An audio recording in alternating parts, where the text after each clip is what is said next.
За делот на џамијата, веднаш што ќе завршам работи најдам време, јас ќе ги повикам да дојдат и од здруженијето кое што протестира, и од муслиманска верска заедница, односно делот на инвеститорот кој што е таму, тоа е некоја турска организација од државата Турција која што го помага, ќе ги повикам сите заедно за да го изнајдеме решението. Законите во државата ќе преовладат на крајот.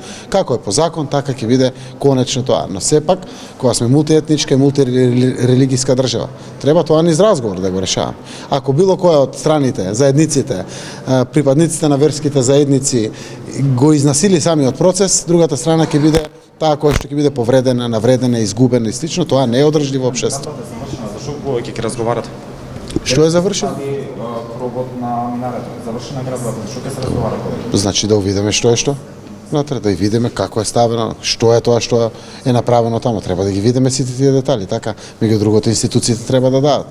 Јас премиерот е достапен за сите ваши прашања. Премиерот не може да биде директен извршител, да го пушти булдозерот, да сруши објект, да го сопри процесот. Низ институциите на системот се решаваат, секој со своите надлежности и права, како и одговорности.